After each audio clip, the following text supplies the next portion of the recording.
Have you ever wondered how that shiny, beautiful piece of gold jewelry around your neck was made? Gold has fascinated humans for thousands of years, symbolizing wealth, power, and beauty. But how does this precious metal make its way from deep within the earth to our hands?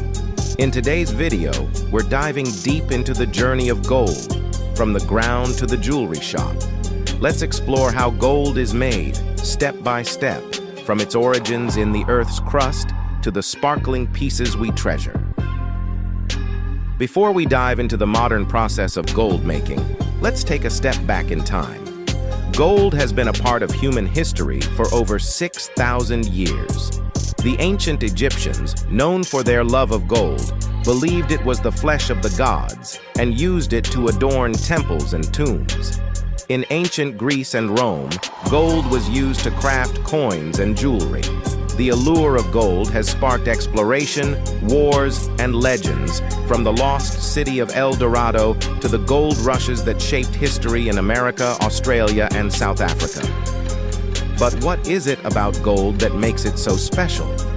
For starters, it's a metal that doesn't tarnish or rust, and its malleability allows it to be crafted into almost any shape.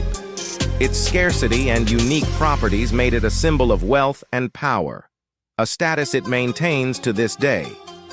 Our journey begins deep in the Earth's crust, where gold is found in rock formations. But getting it out of the ground isn't easy. Most gold is extracted through mining, and there are different methods depending on where the gold is located. Let's explore two main types of mining: underground mining and placer mining. Underground mining is a more traditional method, where miners dig deep into the earth, creating tunnels and shafts to reach the gold ore. These mines can be thousands of feet deep, and workers use heavy machinery to drill and blast through rock. This method requires careful planning and safety measures, as the conditions can be hazardous. Then there's placer mining, where gold is found in riverbeds and alluvial deposits. This method involves washing sediment from rivers to find gold flakes and nuggets. Placer mining can be simpler and less expensive, but it relies heavily on natural water sources and can have significant environmental impacts. Once the gold ore is extracted, it's not yet in the form we recognize. The ore consists of rocks and other minerals, so it must be processed. The first step is crushing and grinding. This involves crushing the ore into smaller pieces and then grinding it down to a fine powder.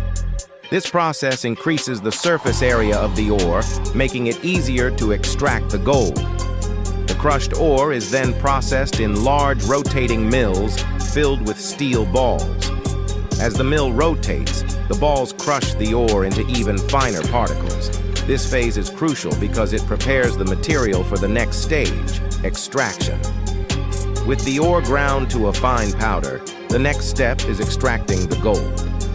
There are several methods to do this, but one of the most common is called the cyanidation process.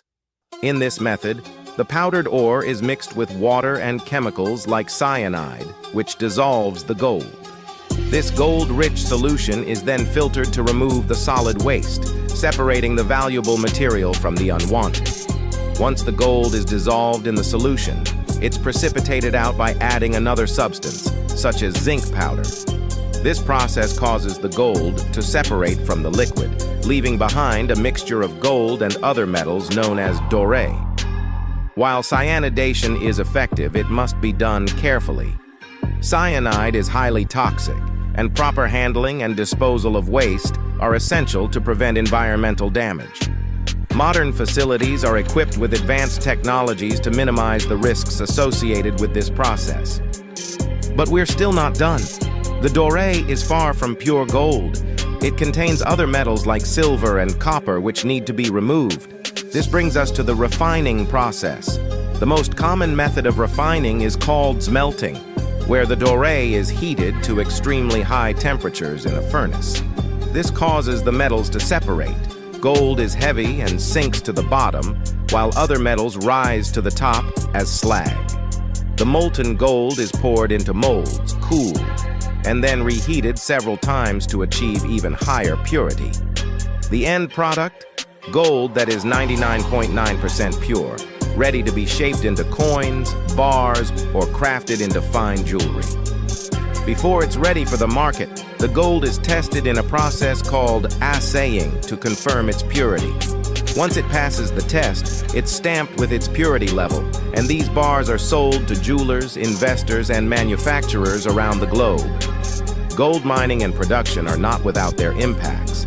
Mining can have significant environmental consequences, such as deforestation, habitat destruction, and water pollution from chemicals used in the extraction process. Communities near mining operations often face health risks and economic changes. However, the industry is evolving, with many companies adopting more sustainable practices. One of the newer trends is urban mining, where gold is recovered from recycled electronics. This process not only reduces waste, but also provides a source of gold that doesn't require traditional mining.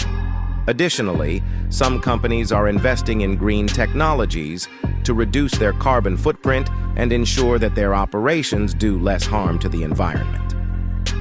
Now that the gold is pure, it's ready to be transformed into beautiful jewelry. At this stage, skilled artisans known as goldsmiths take over. They melt the gold again and mix it with other metals like copper, silver, or platinum to create different types of gold, such as rose or white gold.